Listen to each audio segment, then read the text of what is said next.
Salve, salve galera, buenas! Rodrigo Ciríaco na área para mais um Casa Poeticast, seu programa de quebrada onde a palavra faz morada. Hoje diretamente aqui da MF Arquiteto Vila Nova Artigas, Parque dos Bancários, Sapopemba, Zona Leste de São Paulo. Mas antes, roda a vinheta para a gente conhecer oficialmente o convidado desse programa. Bora lá!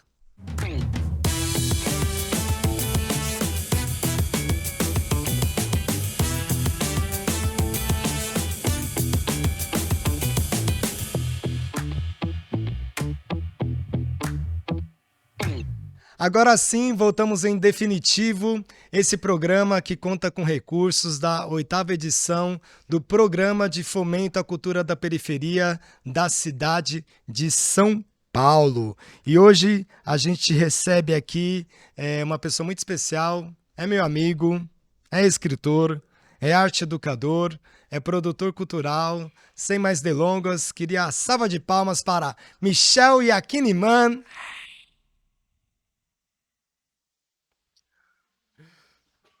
Agradeço, mano. Satisfação.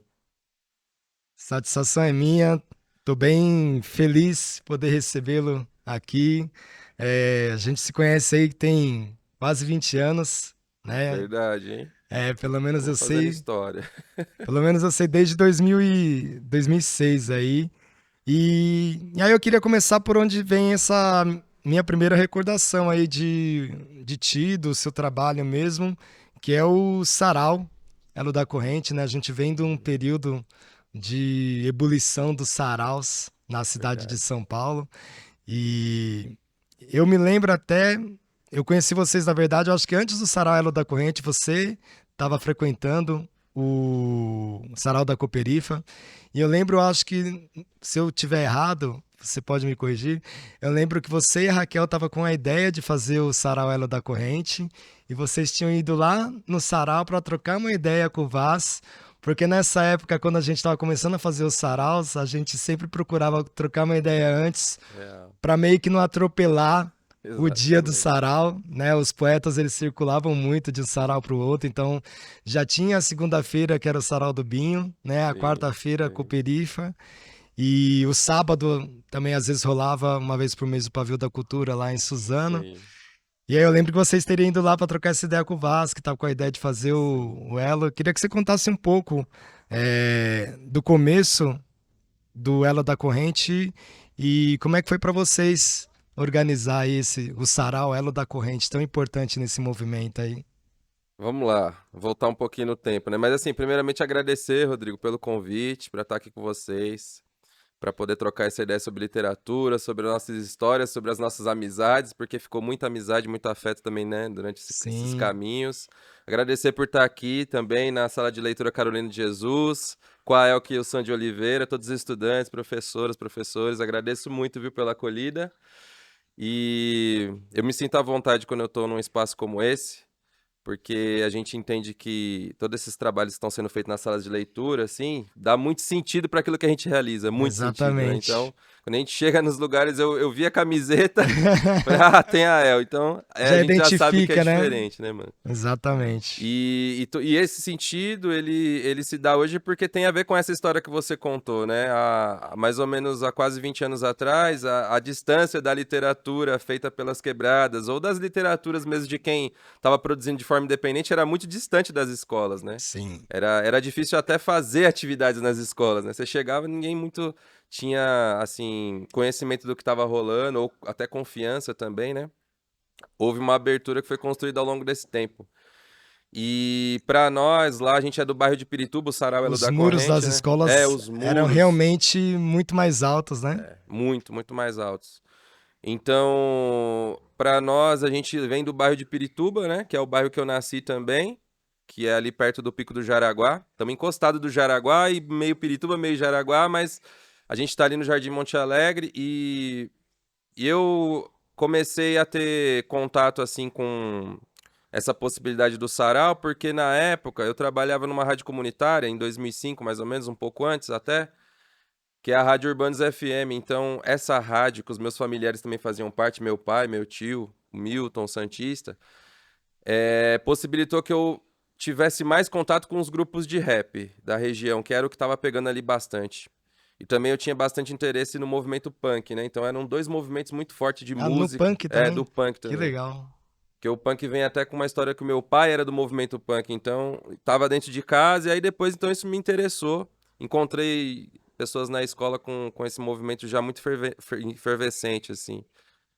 E aí então, o que que acontecia? Os grupos de rap na época já tinham conhecimento, por exemplo, da Cooperifa, porque o Sérgio Vaz gravava, né, muitos poemas nos discos, né, participação Sim. nos discos, então às vezes chegava coisas do Sérgio Vaz, principalmente. E também nesse mesmo período eu estava num cursinho pré-vestibular e aí eu conheci lá no mesmo cursinho, que era um cursinho que existe até hoje, que se chama Med Ensina, que ele é dentro da Faculdade de Medicina da USP. Ele é destinado justamente para jovens de quebrada e eu encontrei então pessoas de vários lugares. Tinha gente da leste, da sul, da norte e lá eu encontrei a Elisandra Souza.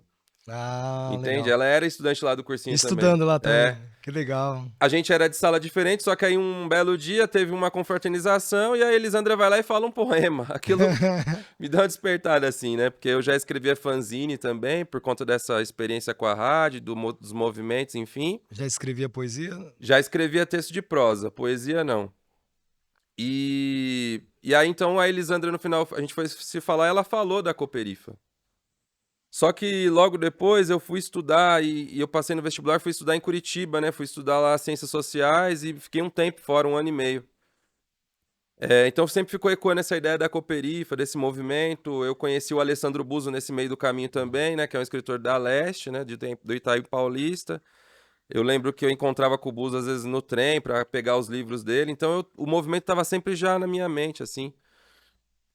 E também uma Isso aproximação em idos ali de, então, de entre 2004 e 2002. 2005, Ah, assim, tá. foi quando eu comecei a conhecer esse movimento. E teve uma situação também bem interessante de outra aproximação que nessa época meu pai, ele trabalhava com material reciclável. Então, de vez em quando saía alguma matéria nas revistas que ele achava que era interessante para mim, ele me mostrava. E eu me lembro que ele me mostrou uma matéria que saiu em alguma dessas revistas assim, ou a Veja, ou a Época, eu não lembro qual, que era sobre o Ferrez. E aí eu falei: "Ah, legal, ele tinha um livro, né, destacado naquela matéria". E eu visitando uma biblioteca no bairro, lá no Céu Vila Atlântica, achei as revistas Caros Amigos que ele publicava como colunista. Então eu passei também a ler, né, Sim. os textos dele, enfim, posteriormente as obras.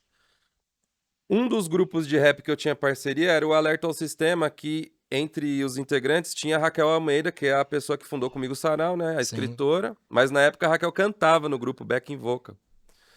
E a gente então articulava o quê? Eu era parceiro do grupo de rap, mas a gente tinha um programa de rádio em conjunto. O grupo também integrou no programa.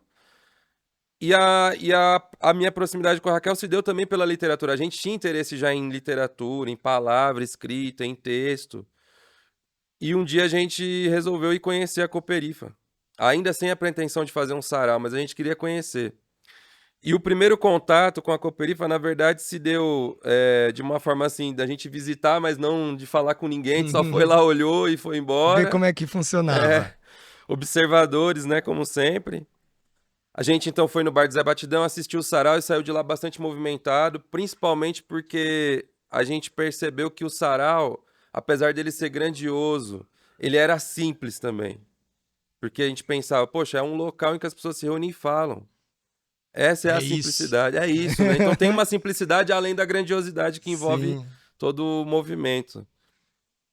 E aí, então, tudo bem, passou esse momento. Aí a gente começou a frequentar um sarau que o Sérgio puxava lá na ação educativa, que era o sarau do rap. A gente começou a frequentar lá, porque era mais próximo, né? O centro, Sim. lá na Santa Cecília. E daí então surgiu essa ideia de, então vamos replicar isso lá no bairro. Então eu e a Raquel, a gente conversou com um santista, que é meu tio, mas ele é dono de um bar lá no bairro. E ele topou abrigar o sarau. Que ele também já era radialista, ele também sempre fez movimentações no bar, então isso ajudou. Ele falou: "Eu não sei o que é, mas vamos fazer, eu confio que vai dar certo". E a gente passou, a partir de olhar o calendário de outros saraus que aconteciam, né? Essa ideia, se tem sarau na segunda, outro na quarta, então a gente escolheu a quinta-feira e passou a fazer todas as quintas-feiras lá. A gente só não fazia na quinta que E acontecia o tinha o sarau sarau do rap. rap. Era essa a ideia. Sim. E foi assim que o Sarau começou, convidando pessoas do bairro que a gente sabia que escreviam músicas, que já tinham escritos guardados na gaveta, pessoas que estavam assim curiosas. Assim a gente começou. Mas também a gente começou no interesse de visitar as outras pessoas que estavam fazendo na cidade, né? E acho que foi assim que eu te conheci também. Então, Foi. indo aos lugares, a gente se conhece porque você É. vinha da leste, eu vinha lá da noroeste, mas a gente se encontra num lugar de poesia, de resta, né? Então, foi assim que o Sarau começou a criar sua chama, assim. É, eu acho que essa chama ela foi alimentada por muitos galhos, né? É muito louco assim que eu lembro que até o fato de no começo terem poucos saraus, mas ter esse local que estava em ebulição, acaba vindo poetas de vários lugares e não era qualquer lugar, era um lugar na quebrada, porque a gente sabia que tinha Sim, saraus, alguns encontros, ou tertúlias, ou qualquer parada que dá esse nome em espaços mais gourmets, né, que a gente pode falar assim, mas a gente saber, né, algo como a Cooperifa, a maneira como era apresentado o sarau, que era organizado, tinha essa atratividade, né? E era de diferentes lugares, né? sim, Da sem cidade dúvida. inteira. Acho que isso foi muito importante porque depois de lá pegava alguns desses galhos que pegavam fogo e ia espalhando, Real. né, para outros lugares. Sim, esse nosso sarau é antigo, realmente, que nem você fala, né? A história conta que desde a época já que o Brasil estava na colonização já existia saraus, né? Mas de Sim, que jeito e como era feito, né? Era uma outra pegada e essa iniciativa assim que o Sarau da Cooperife e o Sarau do Binho principalmente começam a fazer na Zona Sul assim, acho que é algo inédito para isso. pensar a força da palavra dentro de uma quebrada, né? Que até então a gente, por exemplo, em Pirituba já tinha as bibliotecas, tinha duas bibliotecas. Você já tinha grupos fazendo ações de teatro, de rap ou alguma outra coisa, uns músicos, mas assim, essa ideia de reunir as pessoas em torno de uma ação e a literatura ser a principal linguagem, né? Isso. A palavra falada ser a principal linguagem. Acho que isso, assim, para mim foi uma atividade que brilhou os olhos quando eu me encontrei. Porque apesar da gente hoje ter, né, essa vastidão de trabalhos que estão aqui nas bibliotecas que a gente reconhece as autorias e tudo, nessa época era muito difícil você encontrar pessoas que escreviam e que já tinham publicado, né? Acho que a nossa expressão na quebrada com a palavra nunca faltou porque a gente tem, Isso. né, as expressões, enfim. Eu pensei quando a poesia começa a me movimentar, então eu pensei, poxa, eu sempre gostei de ver roda de capoeira e ouvir as cantigas. Eu não gostava de jogar, assim, eu não tinha facilidade de jogar, mas eu gostava de ouvir as músicas. A minha família sempre foi conectada com os terreiros de matriz africana, principalmente da Umbanda. Então, a religiosidade sempre tem poesia, né? Seja ela qual for, né? Sim. Você vai no terreiro, você canta o ponto, você vai na igreja, você canta o hino. Isso tem na religiosidade também, né? Então, a poesia sempre teve aí também. Além dessa coisa de da gente se reunir na rua para contar história um para os outros, isso também sempre Roda da isso fogueira. sempre teve, né? Hoje menos, por conta dessa dificuldade que a gente tem em articular o mundo digital com o encontro, mas isso era muito mais presente. Sim. Então, isso sempre movimentou a nossa oralidade. E os territórios da periferia são territórios indígenas e pretos, né, mano? Então, assim, a cultura oral, ela tá na nossa raiz, assim. Sempre esteve, isso é uma chama que já se mantém dessa época e que acho que só aumentou depois dessa efervescência dos saraus, assim. Sim. Da hora. Vou pedir salva de palmas para Michel Aquino. Michel, quer recitar? A gente tá falando. Bora, Bora vamos, recitar vamos. só pro pessoal, que eu acho que é bacana também conhecer a partir Sim, da própria palavra, sim. né? Então manda pro pessoal te conhecer aí, por A gente favor. ia no sarau pra isso, né? Pra falar Exatamente. poesia. Então, é... só pra dizer algo assim, porque no começo eu tava até falando, a gente em off aqui falando das poesias e uma das coisas que eu descobri nos saraus era que tipo de poesia tinha também nas quebradas, né?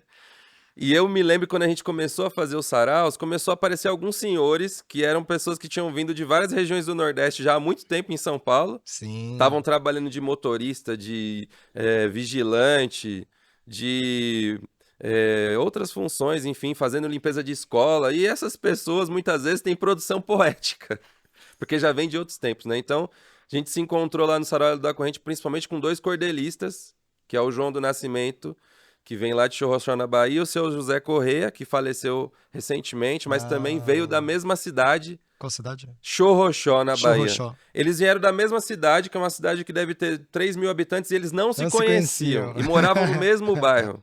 Foram se conhecer no sarau, porque os Caraca. dois foram lá divulgar a poesia deles. E influenciado por eles, eu comecei a pesquisar muito o cordel, né, que é essa poesia rimada nordestina, muitas vezes também feita à base da embolada, do pandeiro ou da viola, enfim. E então eu criei um poema também inspirado no cordel, e esse poema Sentimentos é um que a gente sempre fala nos Sim. saraus, enfim. Então quero dizer ele aqui para a gente poder fazer esse ritmo assim como a gente começa lá no Ela também. O poema, ele é assim: por aí, muito senhor, esses chamados de doutor, dizem que nossa poesia é limitada a um horror. Mas eu digo pra esses cabra que nunca pegou numa enxada, que dizem que sabe de tudo, mas não Não sabe sabe é de de nada. nada. Esses donos da verdade não conhecem a realidade vivida pelos caboclos no sertão e na cidade. Só ficam em gabinete, dentro de quatro paredes, enquanto nós clama a justiça e eles fingem que não Não entende. entende. Diz que nós não sabe ler e quanto Quanto menos menos escrever, escrever. e que o nosso linguajar é difícil Difícil compreender. compreender. Mas deixa que eles insistem em fazer grossa vista, pois nós se fortalece é lá no bar Bar do do Santista. Santista. Pois é aí que tá nossa gente, o povo lindo, inteligente, pelo amor e pela arte, mais um elo da corrente. Gente que sabe o que quer, homem, criança e mulher, que não deixa esses doutor nos tratar como qualquer. E essa gente de muito dinheiro, empresário, político e banqueiro, que concentra toda a riqueza lavando no estrangeiro. Esses estão iludidos, pensam estar bem protegido, mas quando abrirem os olhos o bolo vai estar dividido. Pois nesse grande momento, ó, expandimos conhecimento, lendo os nossos próprios livros que hoje estamos escrevendo. E esses mesmos livros que um dia nos foi proibido, hoje nos dá o poder de sermos reconhecidos. Mudar real de figura, fazendo literatura, eleva a nossa autoestima, renasce nossa cultura. Valoriza a nossa história, resgata a nossa memória, já ignorada muitas vezes na escola, hoje conduz à vitória. E salve nossas correrias, lutando no dia a dia, muita paz e liberdade para todas as periferias. E o sentimento que mina para os heróis e para as heroínas, que mantém a resistência feito Solano e E Carolina. Carolina. E esses versos ficam por aqui, mas não vamos desistir, pois a luta continua, mesmo Mesmo até depois depois do do fim. fim. É isso. Aê!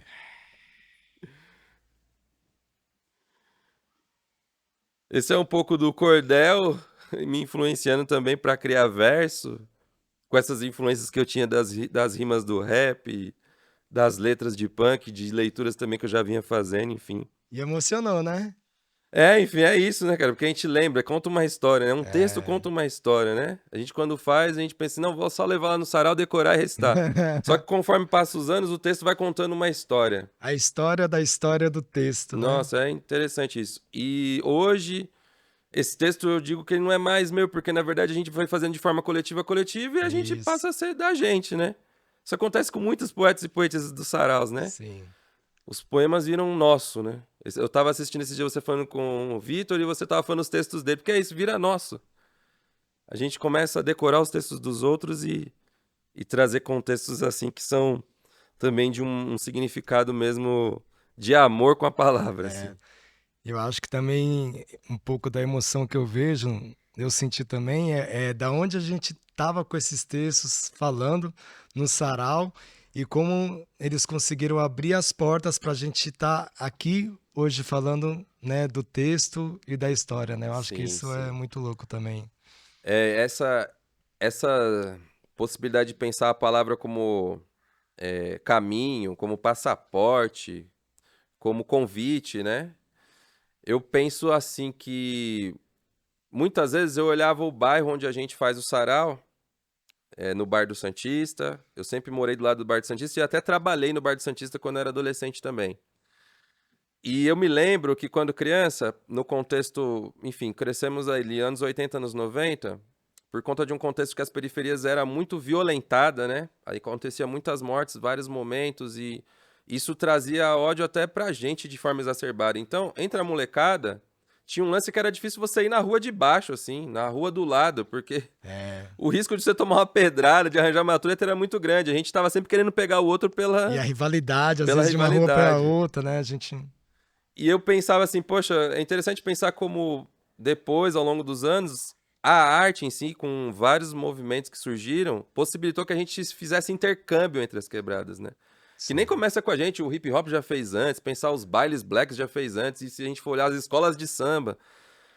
E tudo isso foi trazendo uma forma de intercâmbio entre os bairros que fazia com que as pessoas transitassem, né? E tirassem aquele medo de, eu não vou ver aqui em Sapopemba porque não, lá é perigoso, apareceu na televisão que aconteceu Sim. tal. Então você vai quebrando essas barreiras e vai fazendo o lado real dos bairros viver, né? Sim. Porque o ato violento ele acontece, ele ainda acontece, mas a gente consegue fazer isso também transpor pro que não é só o espetáculo televisivo em cima da violência, mas o do contato real com as pessoas mesmo. Exato. Gente, é isso. Michel Yakiniman aqui na MF Arquiteto Vila Nova Artigas. Vou aproveitar e chamar. A gente sempre que vai nas escolas tem alguns convidados, seja para recitar, fazer perguntas. Chamar primeiro convidado representando a escola. Cadê o Leonardo? Chega para cá, Leonardo. Palmas para o Leonardo, pessoal. Vem aqui, ó, desse lado, por favor.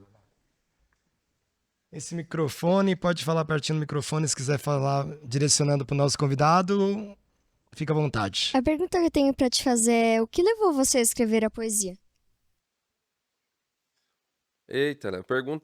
Essa pergunta pode ser respondida de muitas formas, né? É pergunta simples, né? Simples, né? Mas é legal, Só eu que gosto não. que, porque eu escolho um jeito. Qual é o jeito que eu vou responder hoje, né? Sim, Essa é uma forma que eu, às vezes, quando a pergunta significa muitos momentos. Mas eu penso que um jeito de encarar isso é entender que eu sempre tive poesia na minha vida, mesmo quando eu não lia.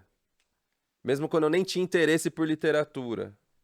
Eu entendo que, como eu falei um pouco antes, no momento em que eu transitava na rua e encontrava beleza em alguém que cantava na rua, em alguém que fazia roda de capoeira e fazia as cantigas, quando eu ia no terreiro conversar com o preto velho, eu ouvia as cantigas também, os pontos, né? Eu entendo que isso tudo fazia eu viver poesia e naquele momento sem interesse de escrever. Agora, tem uma questão. Apesar de eu nunca ser uma pessoa assim na fase escolar que tivesse vontade de estudar e estar na escola sempre, eu gostava das amizades, gostava de jogar futebol, mas eu tinha pouco interesse pelos estudos.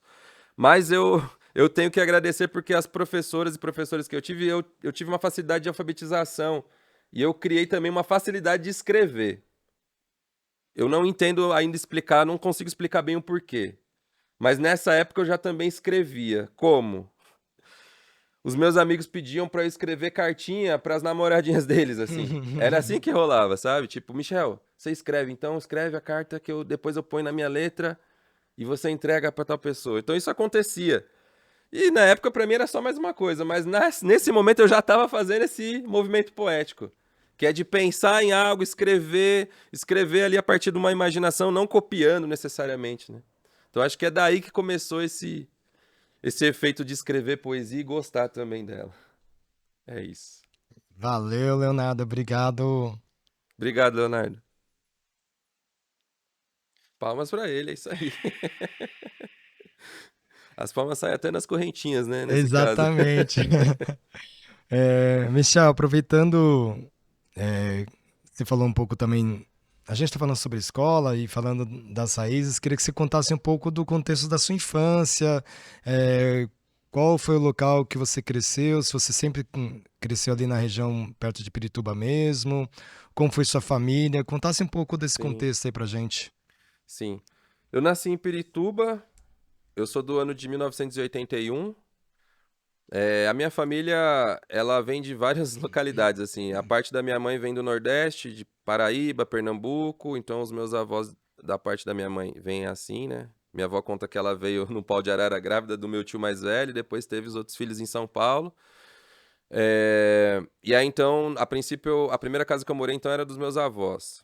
Meu avô, ele trabalhava como gari na época, e foi assim que ele veio trabalhar, e depois minha avó veio, e aí eles constituíram uma família ali em Pirituba. E ali, então, a minha mãe conheceu meu pai num terreiro de Umbanda.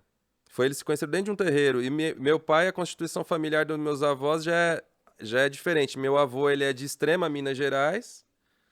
E a minha avó, mãe do meu pai, ela vem de São João da Boa Vista. Então ela é do interior de São Paulo. E se encontram em Pirituba. Nessa história de São Paulo, né? Anos 50, anos 40, a galera chegando de Sim. vários lados, se encontrando. E vai morar onde, né? Essa é uma formação possível para pensar periferia, né? Vai morar do Rio Tietê para lá, né? Nas Sim. várzeas, né? Nos cantos, né? Da ponte ou das margens pra É, cá, né? exatamente, que aí depois vai ter as Vai, pontes vai para pegando as atravessar, margens, vai exatamente. pegando. Tanto que o nome Pirituba, é interessante que depois pesquisando, ele vem de uma origem guarani que significa muito brejo, da ideia do tuba, piri, assim. E realmente é uma região de grande várzea, assim. Eu cresço num ambiente, então, ali, que a minha primeira memória era ter muito mais cavalo e carroça do que carro, por exemplo, no bairro, né? Tinha muito mais gente, eu conhecia gente que tinha cavalo, carro quase nem conhecia. O pessoal tinha cavalo, as estradas eram de terra, a maioria das ruas, né? Então isso, assim, tem um sentido romantizado, mas também era veneno, porque tinha que chegar e Sim, estar sempre com o pé cheio de lama para ir, por exemplo, para outros lugares, enfim. Era a época que a gente chamava o centro de cidade, eu lembro. sim. A gente chamava, sei lá, mercadinho de venda. Tinha várias coisas que eram diferentes, assim. E isso marca esse período para mim, mas eu sempre cresci ali. Eu mudei depois da casa dos meus avós e fui para a casa do meu outro avô. Fiquei ali durante bom tempo. E foi então onde eu comecei a estudar também, comecei a ter amizades nas ruas. Eu estudei em 2 escolas em Pirituba. A primeira escola que eu estudei do pré até a 7ª série, é até um nome assim interessante, a gente estava falando um pouco dos nomes, né? Eu estudava na General Henrique Geisel, Ixi, né? Que hoje eu vejo as escolas tentando colocar outros nomes nas próprias escolas, ou ter nome nas salas de leitura, que eu acho da sim, hora, assim. Que a sala de leitura pode ser até mais conhecida do que a escola. Então a gente vai conhecer muito mais os outros nomes, não aqueles que foram batizados no início. Só que eu nem sabia a história do Geisel e tal. Depois que eu entendi, falei, caramba, eu estudava numa escola de um general da ditadura, assim. Essa era a ideia, né? sim. E depois da 7ª série, eu estudei também na escola Zenaide Vilava de Araújo, que é o nome de uma professora. E essas 2 escolas, como eu falei um pouco pro Leonardo, eu eu ia pra escola principalmente porque eu gostava de encontrar os amigos. Essa era a ideia, assim. E desde sempre, eu sempre tive interesse também em jogar futebol. Eu gostava muito de jogar futebol. Por influência de um tio, acho que eu me apaixonei um pouco por esse lance do jogo. E como na escola tinha essa possibilidade da quadra e da bola, né? Para além de jogar só na rua, enfim, só no campinho, Era o maior atrativo. era um atrativo. E assim, eu consegui concluir, estudar, mas eu tinha uma certa dificuldade de estudar, enfim, focar na escola. Então eu fazia o suficiente só para estudar e vazar dali quando terminava o ano. Essa era a ideia. Eu penso que o que foi determinante é que, assim, teve pessoas que passaram pela minha vida como professores e professoras que de fato deixaram em mim essa ideia de uma linguagem bem desenvolvida com a escrita. Eu percebi que, apesar de na escola eu gostar de ir para jogar futebol, mas esse futebol na escola também me levou a outros espaços, então fez eu percorrer outras escolas para jogar, outros bairros, né?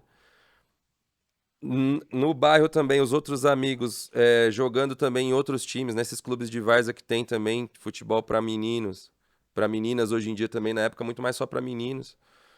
Também tinha os clubes, então você jogava nos times, conseguia ir para outros lugares. Então cheguei a vir aqui para a Zona Leste jogar futebol, Zona Sul. Eram bairros que eu comecei a conhecer naquele momento. Isso na cabeça de um adolescente, de um jovem, é muito louco, né, meu? Sim, A você, possibilidade de cara. você, assim. Eu vejo hoje, a gente, né, trabalha muito com adolescentes, às vezes você sai ali daquele bairro, leva para um outro bairro fazer uma atividade, mas a gente pensar isso há 20, 30 anos atrás era uma coisa muito transformadora também, Sim, né? sim.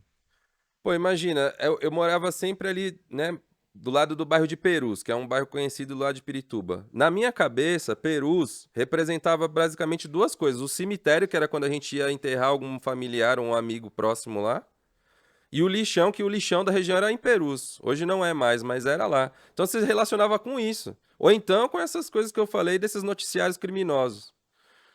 Quando você vai em Perus pra jogar futebol, já muda muito. Porque aí eu ia lá jogar. Eu lembro que tinha um time lá, Acadêmicos de Perus, que é um time conectado também com o carnaval lá. A escola.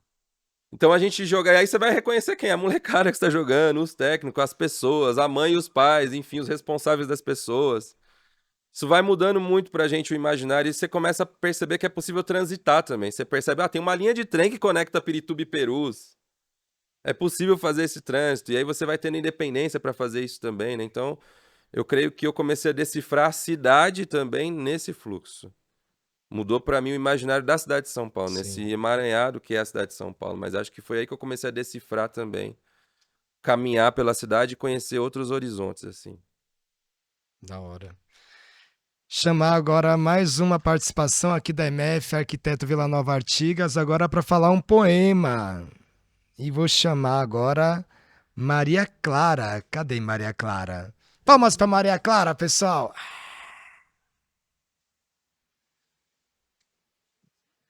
Pode, a gente tem a câmera ali com a Kim, se você quiser olhar para a câmera, ou se quiser, fica à vontade. Sabe quem me.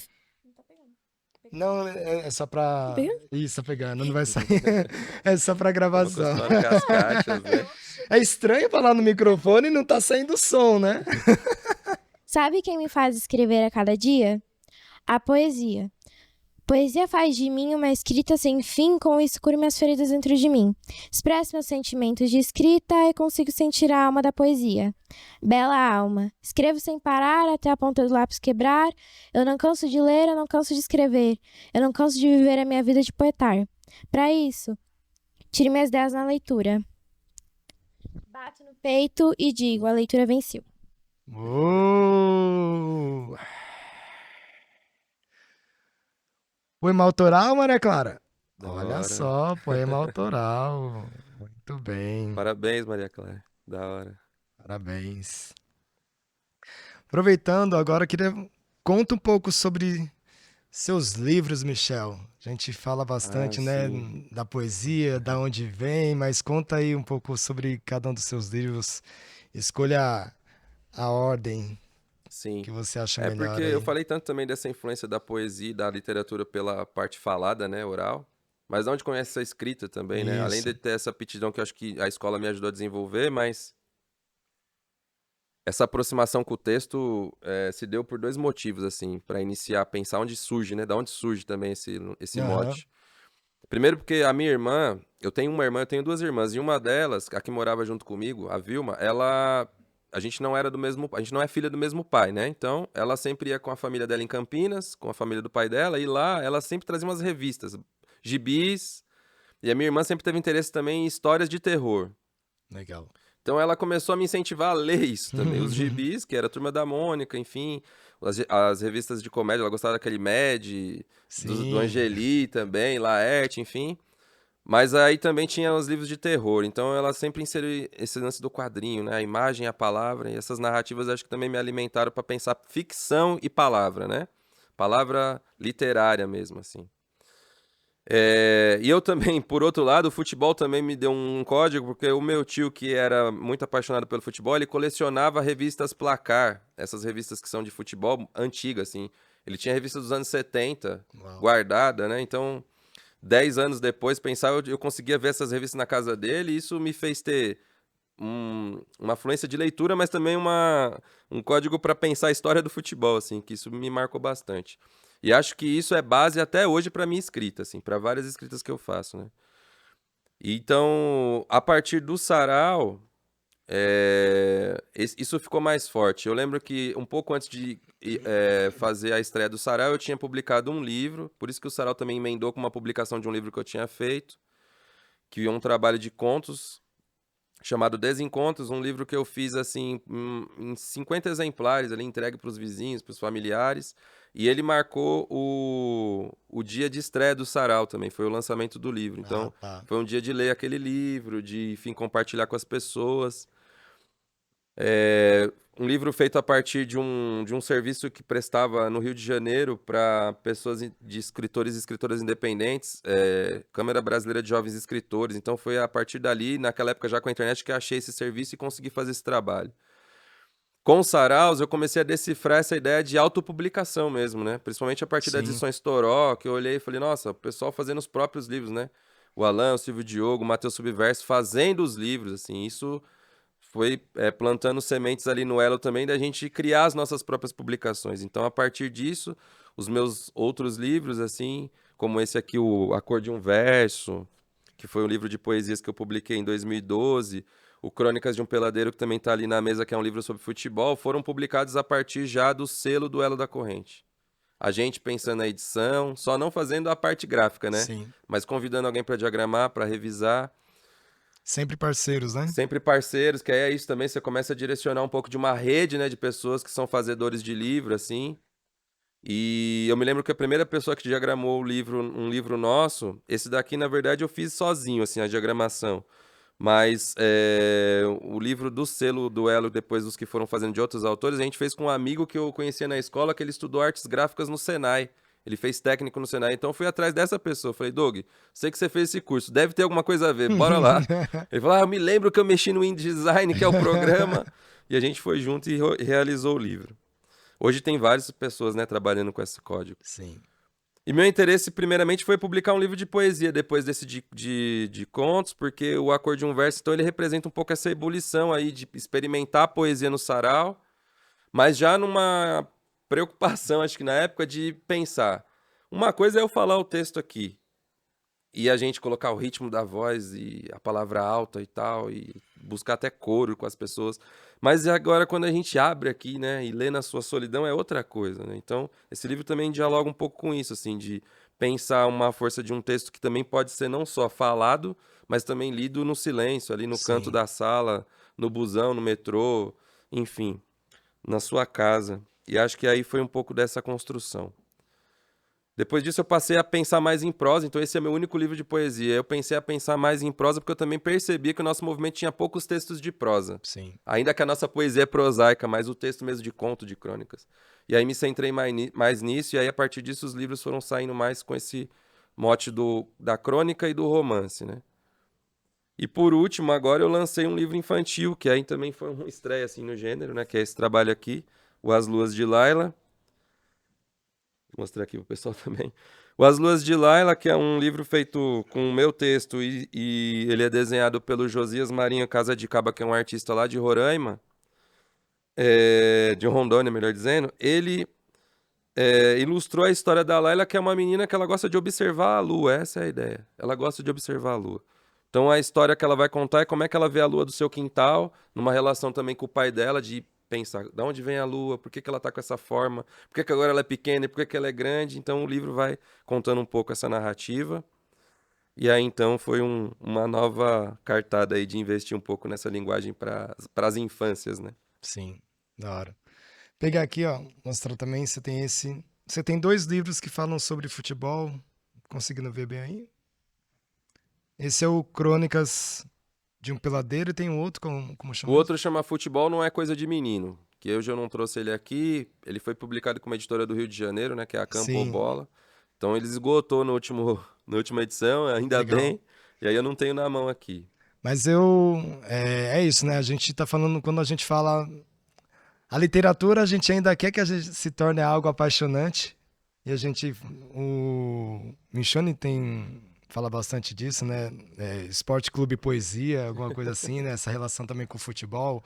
O Michone, o Vitor, são 2 pessoas que gostam Gosto mesmo. muito de futebol também. E o futebol é essa paixão, né? Do brasileiro também. A gente tem uma tradição também de ter alguns autores que já escreveram, né, sobre futebol. E aí eu queria que você falasse um pouco como que é escrever, usar de uma arte para falar de uma outra arte, Sim. né? Que se é diferente de quando o processo artístico, de quando você vai para o seu texto poético, para o texto infantil. Como que funciona essa parada? No início eu tinha muita dificuldade de escrever sobre futebol, porque estava tão dentro de mim a coisa que eu não conseguia pôr texto para fora, assim, não conseguia escrever sobre. Então, sempre gostei muito de pesquisar sobre, ler livros. Eu sempre li os autores também que escrevem sobre futebol. Aqui no Brasil, eu gosto muito dos textos do Plínio Marcos, por exemplo, que faz texto de futebol belíssimo, mas também tem os jornalistas, né, que Sim, escrevem. Então, posso citar também o uruguaio, o Galeano, é um texto muito sim, bom sobre futebol. Tem um livro do Wisnik também, José Miguel Wisnik, que fala sobre o futebol enquanto cultura. São textos assim, futebol é o veneno remédio, né, chama. São trabalhos que você consegue ter uma dimensão do futebol enquanto ficção, mas também enquanto pesquisa. Mas eu tinha essa dificuldade de escrever. Aí, o que foi motivador para mim foi porque, a partir de um diálogo com a Cidinha da Silva, escritora também, Sim. ela também gosta muito de futebol e escreve sobre. É mesmo, eu não sabia. Ela escreve sobre e gosta muito, assim, ela é atleticana, né, mineira, atleticana. Então a gente falava sobre o jogo do fim de semana, essas coisas, e ela falou, por que você não escreve sobre futebol? E aí, então, como eu tava publicando crônicas na época, assim, né, nos Sim. sites, nas colunas, eu resolvi começar a escrever. E fui escrevendo alguns textos, acho que deu liga, eu gostei, e a primeira obra surgiu daí. Mas, além disso, eu percebi que essa possibilidade de trazer um outro tema, ou uma outra linguagem, uma outra arte para dentro, me fez ter que ampliar ainda mais essas pesquisas, assim. Para mim entender qual era o recurso que era encontrado no texto para falar de futebol. Porque não é conversar sobre futebol simplesmente ou Sim. saber sobre, mas é criar narrativa em cima, né? Então eu fui lendo muito sobre outras possibilidades de texto sobre futebol. Então ali no próprio livro eu vou agradecendo autorias assim que eu fui lendo que acho que me ajudaram a pensar estratégias para o meu texto. E outra coisa o futebol tá tão dentro do Brasil, todo mundo tem algo a dizer sobre, até se não gosta. Tipo, eu odeio futebol é dizer sobre, ou eu Sim. amo futebol e diz muito, né? E aí eu pensei, o que pode ser importante dizer sobre futebol, então? Então, busquei muitas vezes dizer aquilo que podia ser ausente na narrativa de futebol. Não sei se ausente é a melhor palavra, mas o que não tá dito no sentido mais amplo, o que não tá divulgado, o que não tá dito na boca Que não pequena. é tão explícito. O que as pessoas não falam sobre futebol quando conversam sobre, assim. Percebi que, em tese, tinha a ver com futebol de rua, futebol de várzea. A várzea é hoje mais falada, mas quando a gente publicou em 2014, nem tanto. E pensei em personagens também que pudessem trazer esse tipo de narrativa, né? Então era um pouco essa possibilidade, assim. E aí, então, construí textos que também eram para dialogar nessa ideia. Agora é a prosa que vai ser falada no sarau, como é que faz? A prosa já que é mais lida em silêncio, e agora? Eu quero falar essa prosa. Então também fui pensando nesses exercícios e assim saiu um pouco desse primeiro livro, assim. E eu quero falar um texto dele, pode ser? Que eu acho que ajuda a Pode. ilustrar, assim. Antes de falar, qual que é seu time? Sou São Paulino, cara. Ê! São Paulino. Olha lá, palmas, é isso aí, palmas. Ah, né? tem gente aí que não tá Alguém fazendo- aplaudiu. Meu time tá em má fase, mas eu sou São Paulino. Exatamente. Quem que são as suas referências futebolísticas aí? De jogadores, assim? É. Cara, em termos de história, eu gosto muito de pensar não só pelo jogo, mas pela história do jogador, né? Então, pra mim, me interessa muito pra pensar a história do Reinaldo, que foi jogador do Atlético, que eu gostava muito dessa possibilidade dele fazer o gol e erguer o punho, assim. Sim. E isso, apesar de ser São Paulino, eu admiro muito a história da democracia corintiana também, do Sócrates, do Casagrande. E também pensando no São Paulo em si, não só por conta da carreira futebolística, que foi um principal ídolo do São Paulo, mas eu gosto muito também da postura do Raí, assim, como ele, inclusive, contradiz a história do São Paulo muitas vezes, né? Os conselheiros atuais do São Paulo nem gostam do Raí, Sim. porque ele compra algumas brigas e compra algumas ideias, assim, a favor da sociedade, que é bem contrária à história dos conselheiros do São Paulo e dos dirigentes, né? Que é um clube conservador, criado ali mesmo dentro da elite paulistana, mas que também traz referências assim bem importantes, né? Olhando para a história do clube depois, quando eu olhei, falei, nossa, eu torço para qual clube? Aí eu fui buscar as histórias, né? Mas eu descobri, por exemplo, coisas interessantes, assim, que o São Paulo era bem importante, por exemplo, na inserção de atletas negros no atletismo. Então, assim, Ademar Ferreira da Silva, que é medalhista olímpico, né? As estrelas que o São Paulo tem de campeão mundial, tem 2 estrelas ali também de ouro, que é do Ademar Ferreira, por conta dele ser campeão olímpico, né? Entendi. E também as 2 primeiras atletas negras que representaram o Brasil em Olimpíadas eram do São Paulo, assim.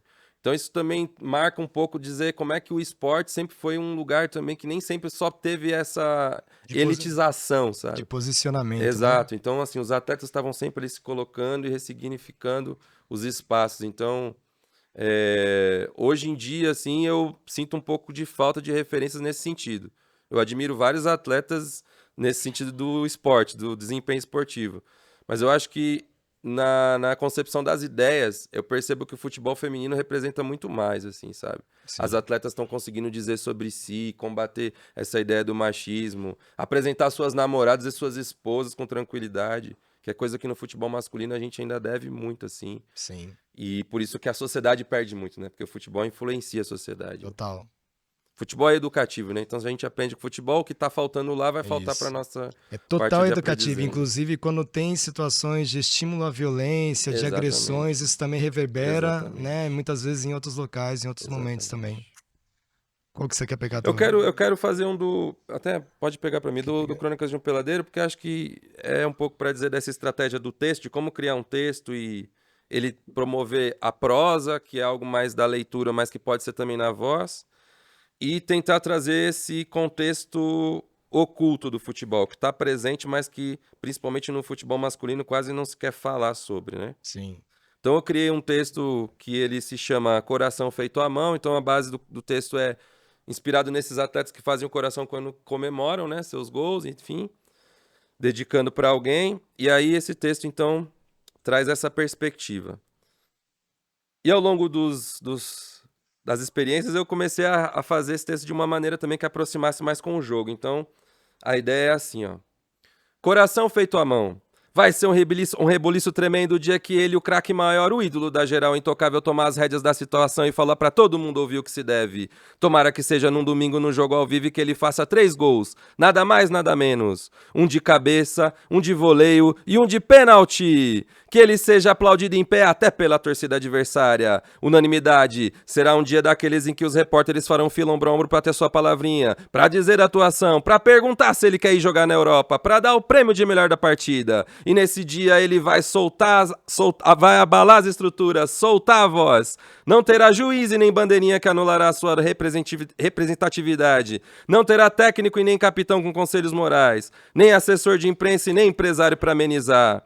Poderoso como o que ele dirá o que quer com todas as letras. Fará questão de ficar de frente para a câmera da emissora de maior audiência, no link ao vivo, pois ele sabe que depois dos gols e das comemorações carinhosas, os microfones serão como um urubu cercando a notícia. E nesse dia, depois dos 3 gols, do baile em cima do maior rival e da comemoração com o coração feito à mão, ele vai caminhar lentamente, sem camisa, e atenderá a todos, numa roda iluminada no meio-campo. E vai esperar do jornalista a inocente pergunta. E aí, cara, depois de ser o cara do jogo, fala pra gente, pra quem foi tanto beijo e tanto coração nas comemorações? Quem é a inspiração da sua bela atuação? E ele vai dizer de cabeça erguida e olhos na retina do país. Meus gols são dedicados pro meu namorado, o Apolo. Eu te amo, meu amor, um beijo. Esse jogo é seu. É isso.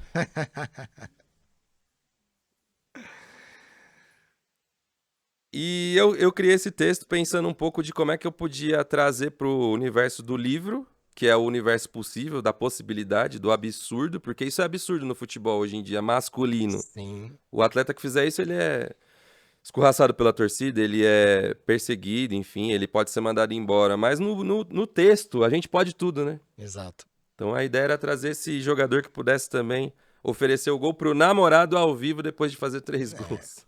E eu não sei se a galerinha mais nova pegou a referência, mas ele fez a leitura como se fosse uma leitura do rádio, né? A gente hoje em dia não tem muito, mas a gente tem a história de ter grandes narradores do rádio que a gente muitas vezes, eu particularmente, eu lembro quando eu tinha na década de 90 ali, eu preferia às vezes ouvir Sim, o, o jogo do que assistir na televisão. sim. Porque era uma emoção tão grande assim, era uma coisa tão maluca que às vezes eu fazia esse exercício, às vezes eu botava o rádio e eu ligava a TV, aí eu ficava, meu, não é o mesmo jogo, porque o cara tá falando ali, eu tô olhando na televisão, o cara tá na lateral, tá avançando, e vai lá fulano de tal, o Cafu vai avançando e vai pela direita, e vai penetrando no... Eu falo, meu, não tá, e tá emoção, então às vezes eu preferia ouvir pelo rádio do que assistir na televisão, é Sim, muito sem louco dúvida. assim.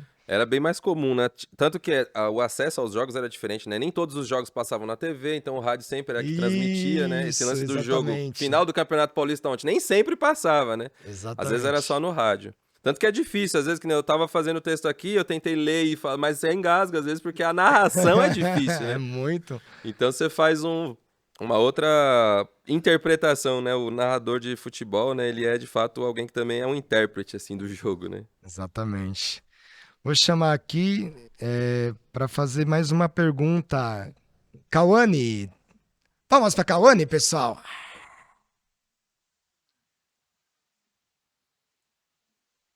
Tá aqui, ó. Fica à vontade, Cauane. Como que você lida com as suas críticas? Críticas que fazem sobre você. Boa. Vou te dizer, Cauane, como é que eu comecei a lidar com algumas críticas que eu recebi para participar de um livro. Tem um trabalho que acho que até deve ter aqui na sala de leitura também, que é o livro chamado Cadernos Negros, que é uma publicação que sai todos os anos, né, feito por uma editora chamada Quilombo de Literatura, que você, para participar desse livro, você tem que mandar os seus textos e ele passa por uma crítica de leitores primeiro. Então, alguém lê, te dá um retorno se aquele texto tá apto para entrar ou não, o porquê está, enfim. E aí, então, eu acho que foi a primeira vez que eu comecei a lidar com a crítica de uma maneira assim direta. Era interessante porque a crítica desse livro não é de alguém que você conhece o nome, era feito tudo assim de forma oculta. Então, eu não sabia quem tinha escrito aquilo. E acho que foi um exercício interessante porque eu comecei a perceber que, para além de você ter sempre aquela receptividade do texto ser sempre bem acolhido, a pessoa leu, mas não quer falar que foi ruim ou não quer falar que não gostou. Eu acho que aquele exercício me ajudou a entender que não, o livro ele tem, primeiramente, você escreveu um texto. Às vezes eu posso gostar do texto, o Rodrigo pode não gostar.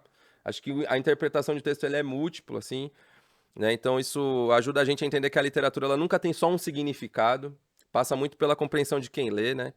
E aí isso me ajudou a entender então que as críticas elas são válidas mesmo para você olhar e perceber se aquilo pode somar com o seu trabalho, com o seu desenvolvimento de pesquisa do que você está buscando como autor. Eu acredito que isso me ajudou a entender também que a gente não deve receber somente elogios quando a gente faz algo. Isso é importante também, né? Acho que ajuda a gente a pensar também um pouco na nossa autoestima enquanto trabalhador da palavra, artista, que às vezes espera só que as pessoas passam a aplaudir a gente. Mas também é possível que você leia algo e não goste. E pode ser até bem escrito, né? Vai depender também da experiência. O livro ele faz sentido nessa ideia de que para um trabalho literário existir, precisa também ter quem lê. Sem leitura não faz sentido. Entende? A gente precisa, né? Antônio Cândido fala disso, né? Do direito à literatura. Publicar, escrever, publicar e ler. Se não tiver leitura, não completa o ciclo literário. Para você ter leitura, você tem que estar aberto à crítica, porque as pessoas podem também não se identificar. Agora, eu percebi que, então, tem textos que eu publico que às vezes caem no gosto de alguém, outras pessoas já falam, gostei mais de outro trabalho, mas eu percebi que hoje não me paralisa mais, assim. Eu consigo produzir, continuar produzindo, porque eu encaro que o meu trabalho também está em desenvolvimento. Eu não estou nem perto ainda do que pode ser o escritor, a melhor versão do que eu posso escrever. Ainda não estou nem perto. Eu sou jovem ainda para a literatura. Apesar de já ter 44 anos, eu ainda sou jovem para a literatura, né? Então a crítica para mim eu até gosto. Eu gosto de passar o livro para as pessoas lerem antes de eu publicar, para elas poderem me dar devolutiva. Acho que isso faz parte do trabalho literário, assim. É isso. Obrigado, viu? Obrigado, Cauane. Aproveitando essa pergunta da Cauane, eu achei bacana, porque eu vejo você. Isso é uma coisa que a gente chegou a conversar várias vezes, né? Uma preocupação que a gente tinha dentro da literatura marginal periférica. Eu vejo você como um autor preocupado com essa construção da palavra, com o verbo. É aquele autor que não, né? É isso, tem esse olhar mais atento. E eu acho que essa preocupação com a construção da palavra, ela se traduziu nessa busca também sua de estar fazendo um outro curso, ter feito agora o seu mestrado, estar fazendo o seu doutorado, né, pela UFSCar de Sorocaba. E eu queria que você falasse um pouco sobre isso, como é a importância dessa construção da palavra pelo autor em si, mas também pelo autor preto, periférico, de quebrada, né? Dentro dessa contextualização que a gente, inclusive, já chegou a conversar muitas vezes, Sim. vi aquele trabalho, não achei tão bacana, às vezes acho que faltou aprofundar um pouco mais, ou trabalhar, ou deixar o texto descansar um pouco mais. Queria que você falasse um pouco da importância dessa preocupação com o texto em si. Sim. Sabe que foi o Sarau que despertou isso também, né? Porque o Saraus também é um laboratório criativo mas que muitas vezes a gente também percebia pessoas criando na hora e fazendo e já declamando. E muitas vezes até, né, dá uma força ali, porque você criou na hora, declamou, saiu, ok. A gente Sim, aplaude pela empolgação até do encontro, muitas vezes. isso. A gente vai digerir esse texto só se a gente ler depois ou ouvir mais vezes, né? Só que ao longo dos anos a gente vai percebendo que muitas vezes aquele texto que se sustentou numa apresentação ali de 2 minutos, no aplauso ali do calor do encontro, ele acaba perdendo um pouco dessa mesma força ao longo do tempo, assim, quando ele vai para um livro e ele se torna eterno, né? Isso daqui é uma eternidade da palavra, né? E nesse sentido eu comecei a pesquisar mesmo, aí tem a ver com estudo, né? Apesar de eu dizer que eu não tinha interesse pela escola, mas depois eu comecei a buscar de novo esse sentido da pesquisa, dos estudos, enfim.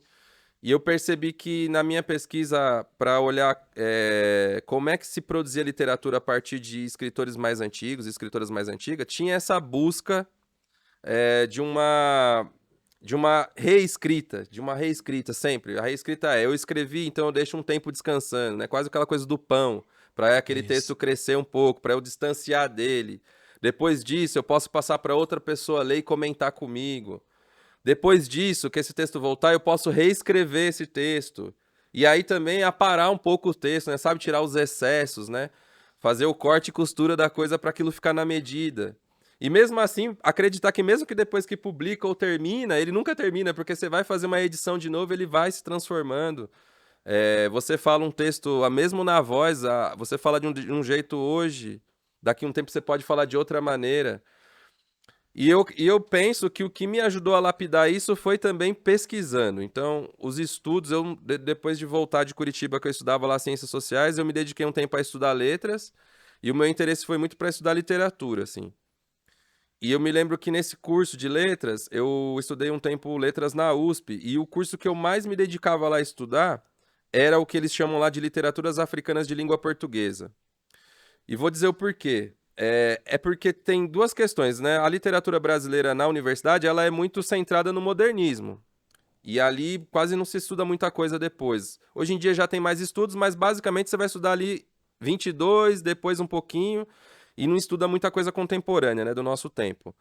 Mas quando a USP abre um curso lá para pensar a literatura africana de língua portuguesa, tem muita coisa de agora ou de pouco tempo atrás, dos anos 90, 2000, em que está sendo publicado e de países que não tinham texto de literatura já consolidado, assim, texto escrito, né? Já tinha uma cultura oral muito forte, mas começou a criar um sistema literário de publicação, de escrita, de leitura. E é em língua portuguesa, é um texto literário que é muito influenciado pelos textos brasileiros, então eu passei até a entender melhor a literatura brasileira lendo os africanos, né, de Angola, Moçambique principalmente, de Cabo Verde. E eu comecei a olhar as estratégias. Então eu percebia que esses autores e autoras, eles faziam o quê, por exemplo? Como é que eu vou criar um texto em língua portuguesa que não é a língua originária do país? Porque tem várias outras línguas, né? Pensar em Angola, que tem diversas línguas do tronco banto.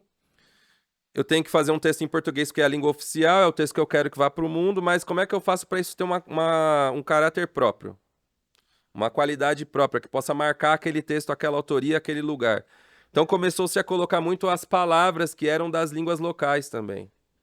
Que pensando numa semelhança com a gente, tem a ver com essa possibilidade de você pensar na gíria, no jeito de falar das pessoas, trazer isso para dentro da literatura, né? É falar da sua própria história também, mas contando as histórias, né? Não necessariamente explicando, como num texto jornalístico, mas contando Sim. essa história, trazendo o lado lúdico também. Acho que a prosa me ajudou muito a construir a partir daí. E nesse sentido, eu achei que, para mim, mudou muito meu trabalho daí para frente, assim. Essa pesquisa me ajudou a ler melhor a literatura brasileira, porque não é fácil você ler a literatura brasileira do século XIX também, que fala em outra linguagem, com Sim. outras palavras.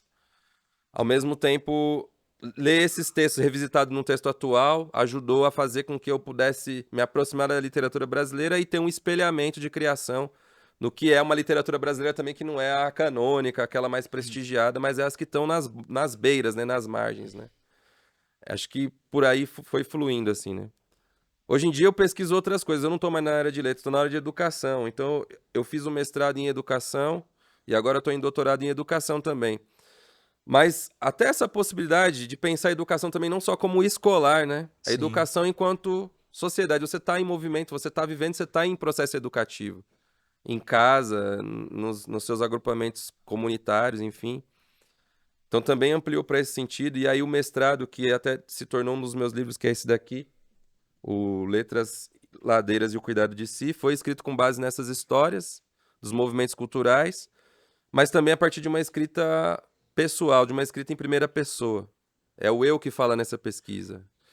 Então, acho que a literatura volta aqui de novo. Eu estou fazendo um texto literário, analisando com teoria, e aí então é onde junta as coisas aí, um pouco da literatura, da pesquisa educacional, da educação fora da escola. Acho que desvincular a educação só, pensar para além da escola me ajuda também a olhar para a educação de outra maneira, assim. Sim. Por isso que hoje eu tenho esse apreço a pesquisar a educação. Te fazer uma pergunta agora que a minha filha, Malu, fez pra mim outro dia. Eu falei, nossa, eu fiquei pensando assim. Essas daí são as mais... Às vezes pega uma pergunta meio, assim, parece aparentemente simples, mas eu achei interessante.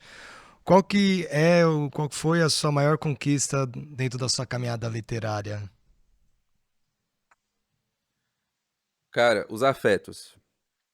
Os afetos, assim. O que ficou pra minha vida... Eu não tenho hoje como medir qual seria a minha vida adulta sem esse movimento, porque a minha afetividade de amizade, as minhas relações estavam muito centradas na escola, além da família, né? Só que depois tem uma cisão, né? Quando você termina ali o ensino médio, tem uma cisão. As pessoas vão buscando seus caminhos Sim. profissionais e tudo.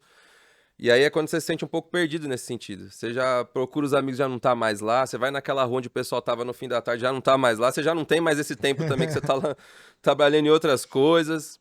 Muitas vezes você não constitui isso nos espaços que você vai trabalhar. Eu trabalhei em várias coisas que eu não tenho amizades até hoje desses espaços que eu passei, mas do movimento cultural, sim. Então, assim, a minha primeira filha nasceu no cerne desse movimento. Ela é criada no meio dos saraus, né, a Iakine. Então ela cresceu ouvindo poesia, cresceu ouvindo os tambores tocando no início do sarau. E hoje eu olho como é que isso fica. Eu olho por ela pensando num espelho para pensar a minha história, porque assim, a Iakine hoje faz parte de um grupo de tambor de crioula. E eu nem falei, não foi uma coisa assim que a gente foi planejando, ela Sim. aconteceu. Mas eu tenho certeza que esses tambores que ela ouviu quando começavam os saraus lá do Elo, da Brasa, que você sabe bem que Sim. sempre tocou, é o que hoje faz ela ter proximidade também com esse tipo de expressão. E a maioria das pessoas que ajudaram a cuidar dela também foi também dentro desses movimentos, né? A maioria das amizades que eu tenho hoje, das pessoas que eu converso continuamente, que a gente tem trocas mesmo assim profundas, tem a ver com esse movimento. Sim. Então, esse é o valor real que ficou assim. Eu acredito que, independente os livros, as histórias, elas são importantes e eu agradeço muito e valorizo isso, mas, nossa, o que movimenta a minha vida mesmo é essa possibilidade de olhar a história afetiva que isso construiu pra mim, assim. Estou de acordo. É, Diga algumas, para quem está também te acompanhando, né, conhecer um pouco do seu trabalho, algumas referências literárias aí na construção do autor Michel Iacchini. Sim. Quem seriam algumas referências? Nossa. Ou só 3, hein? 3, né? Tá bom. Então vamos Eu pensar. normalmente eu peço uma, mas assim, às vezes a pessoa fica meio perdida, então eu vou deixar você falar 3. Vou falar um do romance, um da poesia e um da crônica, que é o que eu me interesso bastante em Anota produzir, aí para assim. pesquisar, hein, pessoal? Vou pensar em textos que eu acho que também acho aqui com facilidade, assim. Então, pensar na prosa, eu queria falar aqui, autora brasileira, Cidinha da Silva, já citei, acho que pode ser uma referência boa para a crônica. Uma das maiores cronistas que a gente tem hoje, acho que é a principal cronista Tem aqui, brasileira né? hoje. Cidinha, Vou citar né? porque Tem bastante coisa, eu acho. eu acho que tem aqui. Cidinha da Com Silva, certeza. cronista brasileira, mineira, negra, mulher que também tem proposto muitos textos assim para pensar essa relação da prosa e as relações raciais.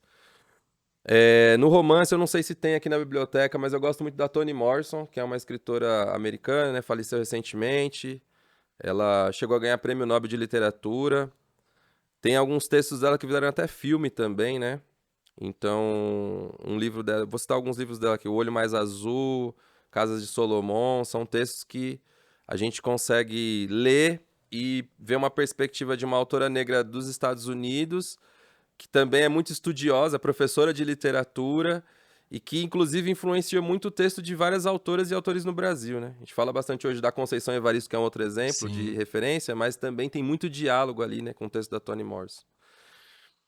E falei da poesia, não falei ainda, né? Bom, da poesia, eu acho que para olhar dentro do nosso movimento, as maiores referências estão ali, né? Eu penso muito, quando eu vou olhar para as origens do sarau, eu posso pensar nos textos do Marco Pezão, do Sérgio Vaz, pensar nos textos do Rodrigo também, que apesar de você veredar na prosa, mas também tu escreve poesia, então tudo Sim. isso a gente dialogou muito, mano. As pessoas vão no sarau e falam, as nossas referências estão perto da gente, É, né? Isso é muito próximo, assim.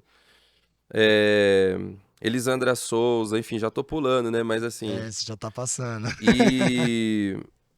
Só que eu queria, falando um pouco da literatura africana, eu queria citar aqui um autor que é o José Craveirinha de Moçambique, que é um autor bastante estudado aqui no Brasil, que ele tem uma poesia bem importante. E o Craveirinha tem uma história que muitos textos dele foi escrito em exílio em Cabo Verde. Ele foi exilado para Cabo Verde, ficou um tempo numa prisão lá.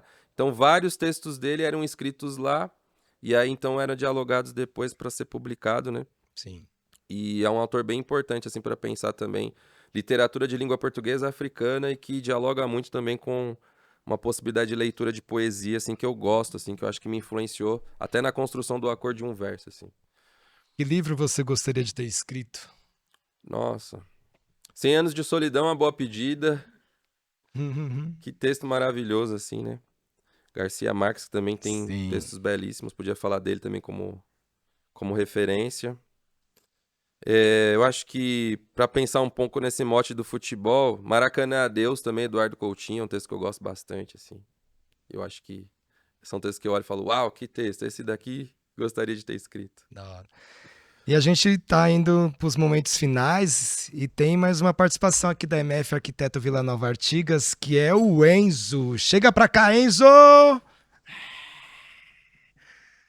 E a galera vibra com o Enzo chegando, ele vem pela esquerda, vai caminhando pro centro, pega no microfone, vai bater pro gol.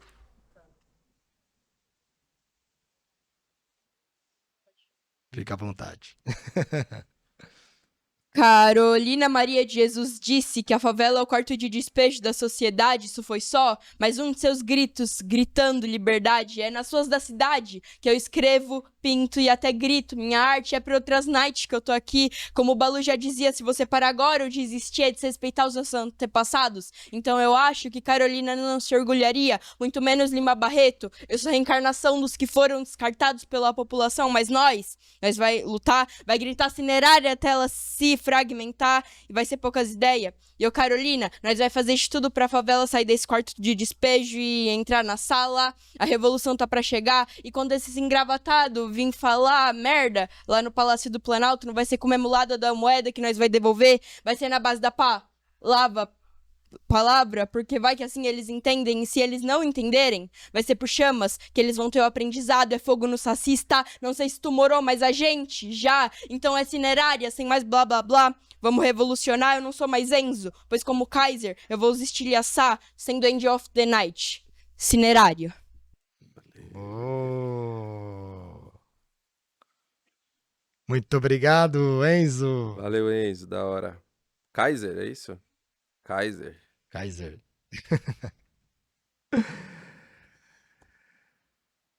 A gente vai para uma parte agora mais.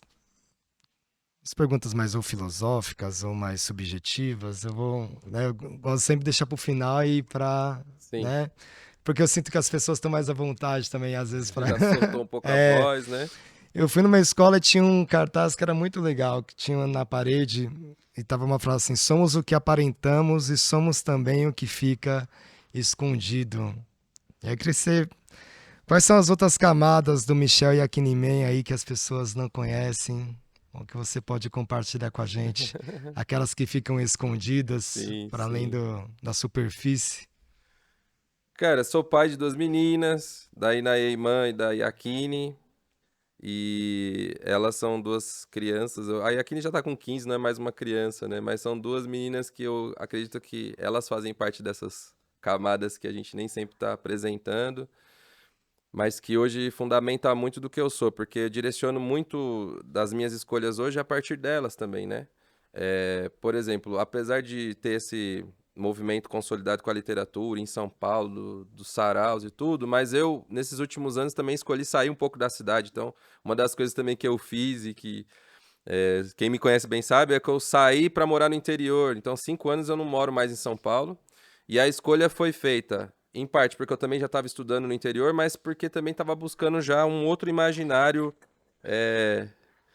para a Inaê viver quando ela cresceu, assim, quando ela começou a crescer, né? A Inaê estava grávida e eu e a Amanda, minha companheira, a gente conversou, poxa, vamos tentar morar então em outro espaço, para que ela possa tentar crescer fora desse código da casa que não tem quintal, para ela poder ter contato com natureza que a gente também sabe que hoje está mais difícil e tudo.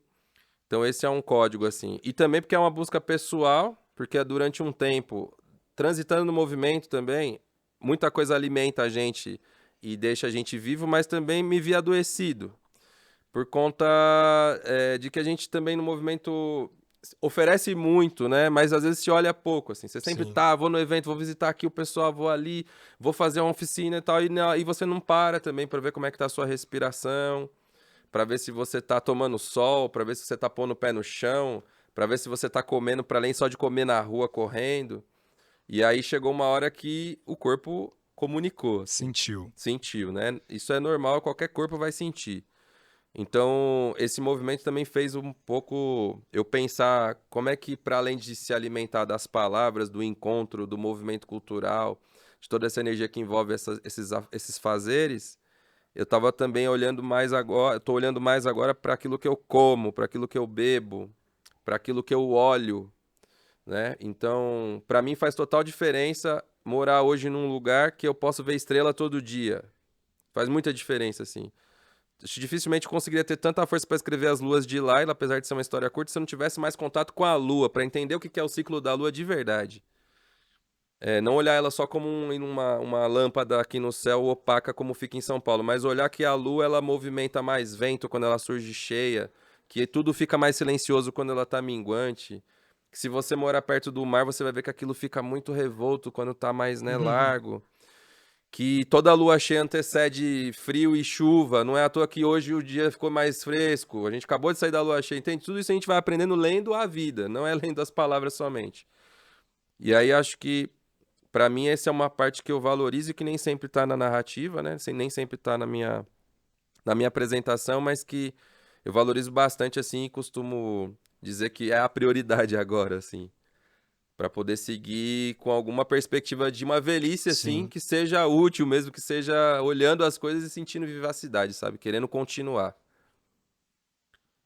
É um pouco dessa perspectiva, assim. E também, em parte, só para completar, muito porque a gente vê os nossos familiares mais velhos adoecendo muito nesse sentido com a precariedade do quanto que é voraz essa vida urbana, né? E em excesso, assim, né? Que deixa sequelas, assim, que depois dificulta muito para seguir na velhice, assim. Sim. É um pouco isso, mano. Michel, agora a gente vai para os finalmente. Vou te fazer algumas perguntas que não precisa ser resposta em uma única palavra, mas tem que ser respostas mais curtas mesmo. Tá. Então, Vamos como se... tentar. Que a gente fala não é pra um ping, não é caramba. um ping-pong, Tá bom. mas é só mais. Agora é ali para fechar. Tá bom. Grande sonho do Michel. Continuar vivo. Continuar vivo, mano. É isso. Eu não vou completar, não. Tá bom. Grande medo do Michel. Não pode ser o oposto de... Cara, mas assim, eu vou te dizer que eu tenho usado essa palavra às vezes agora, e até no começo a gente tava comentando um pouco sobre esse lance de, por que você saiu da rede social, essas paradas? É porque isso tá me dando medo já. Eu já não tô conseguindo mais ver utilidade em estar conectado, assim. Não é mais só falatório nem discurso. Eu nem quero mais ficar fazendo discurso disso na rede, já acabou pra mim. Eu comecei a sentir muita ansiedade e medo de começar a perceber o que envolve tudo isso. Sim. E em troco só de você ter o seu trabalho divulgado ou algum outro trabalho que te chamam porque você publicou uma coisa em dia ou porque alguém viu que você fez o podcast, eu resolvi tirar esse medo de mim, assim. Então, assim, o mundo cibernético tá me dando medo, de verdade, cara. Por vários fatores, assim. Seja um que eu, esses dias estava com a Inaê, a gente foi comprar uma ração lá pro gato numa loja que tinha perto de uma loja que tinha aqueles brinquedos eletrônicos. E aí ela resolveu ir lá ver um, e aí um era pra colocar o óculos, né? E, cara, quando ela pôs aquele óculos, eu vi que ela ficou assim meio agitada, aí eu fui ver o que que era. Então, aquele óculos, quando eu coloquei, que era aquele lance de você ir pra outra realidade, era um monte de bonequinhos, assim, super fofos, atirando em outros, assim. Eu fiquei pensando, cara, será que é esse lado cibernético que a gente vai cultivar daqui pra frente, assim, que hoje pode parecer besteira, mas será que um tempo é isso que vai acontecer? Sim. Que a gente, pra ter coragem até pra criar violência, vai ser assim também?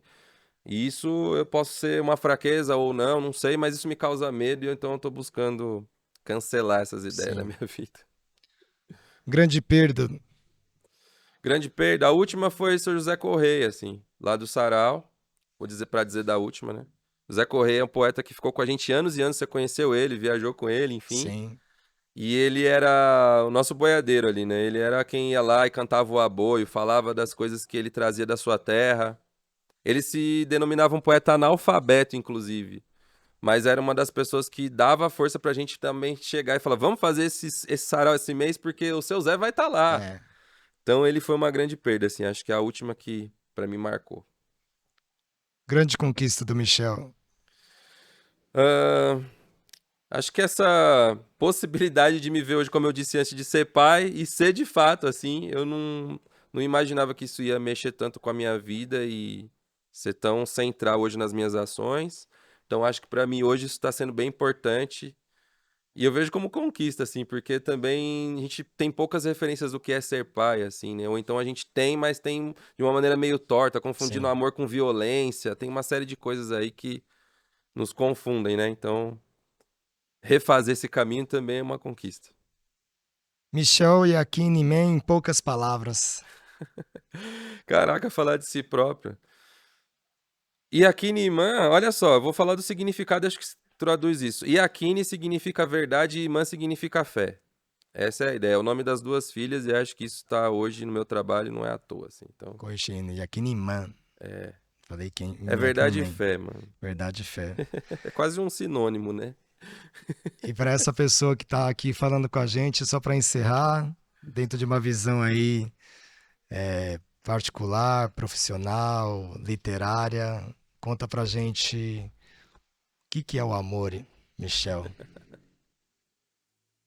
Cara, depende pra cada pessoa, porque eu percebo assim que essa ideia do amor, ela não tem um significado único. E eu ainda estou em aprendizado justamente por causa dessas confusões. Eu acho que a gente ainda, por viver em espaços violentados, a gente confunde amor com violência, assim, sabe? A gente confunde amor com posse, a gente confunde amor com rigidez. Então eu estou num aprendizado contínuo. Quem me ensina realmente sobre o amor é de fato a Inaê, a pequenininha, a Akine.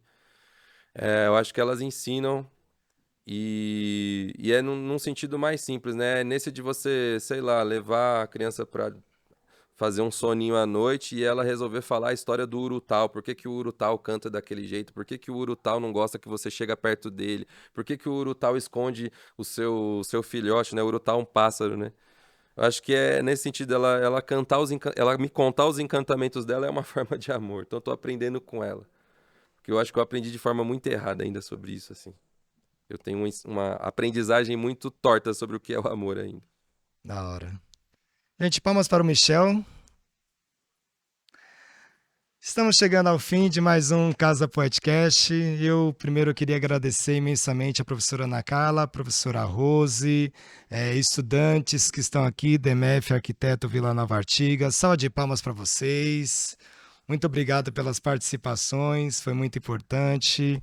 Queria agradecer toda a equipe, começando pela equipe técnica aqui da Casa Poética, Sigo Som, que tem essa parceria no projeto do Fomento à Cultura da Periferia, Binho Santana, Akin Silva, Diogo Ran, salva de palmas. Também quem trabalha na produção aqui para esse projeto acontecer, Mônica Alves, Mirela Anjos e, por fim, queria agradecer muito ao meu amigo Michel. Fazia muito tempo que a gente não se via. Eu fiquei muito feliz de usar a desculpa do podcast para a gente poder fazer esse encontro e esse bate-papo. E é muito bacana, né, a gente ter essa oportunidade de ter esse registro também. Eu te admiro como amigo, como afeto, mas por sua produção, pelo seu trabalho, pela sua postura. Acho que isso é muito bacana e eu queria passar para você fazer as considerações finais aí, fica à vontade. Primeiro agradecer, pedir uma salva de palmas pra nós aqui, né? No formato que a gente tá batendo palma mesmo, que é pra a energia aqui dos movimentos, né? Mano, agradecer muito, porque realmente a gente só refez aqui uma prosa que a gente fazia sempre, né? Uma época atrás, até quando eu ainda tava morando em São Paulo, um pouco antes, a gente tava sempre se reunindo quase que sempre. Vamos fazer aquele mês, não deixar passar o mês pra gente se Sim. encontrar e conversar, né? Que é o que de fato Faltou a importa. Érica aqui. A gente sempre se encontrava com a Érica, se reunia, o almoço, às vezes cada um numa correria, mas Isso. a gente se encontrava pra conversar, sempre foi bem importante, assim. E dizer que eu tenho acompanhado, né, o podcast e, mano, essa ideia de trazer pra dentro da escola é muito da hora, assim, é muito da hora. Porque muitas vezes a gente vem num formato com a conversa na escola, mas destoando um pouco de coisas que estão mais próximas também da realidade do jovem, né, da juventude, né? E o podcast está unificando muito essa ideia de pensar em conhecimento, em palavra, aprofundar histórias, né? A gente está numa comunicação muito rápida, assim. Sim. Então, o podcast, eu acho que hoje é uma das possibilidades de aprofundar histórias, assim. Gostei muito que vocês criaram, vocês realmente sempre estão movimentando coisas novas aí pra quebrada. Então, mano, da hora, parabéns por isso e obrigado por me encontrar mais uma vez. Satisfação. Vida longa, Casa Poetcast. Satisfação em conhecer aqui aqui o Sandy Oliveira, a Sala de Leitura Carolina de Jesus. Um grande abraço e espero que a gente possa se rever aí, se encontrar novamente. Exatamente. E queria dizer que esse projeto ele foi contemplado pela 8ª edição da Lei de Fomento à Cultura da Periferia da cidade de São Paulo. Queria pedir você que não segue ou não acompanha a gente nas redes sociais, siga a partir de agora, compartilhe @Casa Poética SP, tanto no YouTube quanto no Instagram. E é isso. Muito obrigado. Até a próxima. Valeu, pessoal. É isso aí.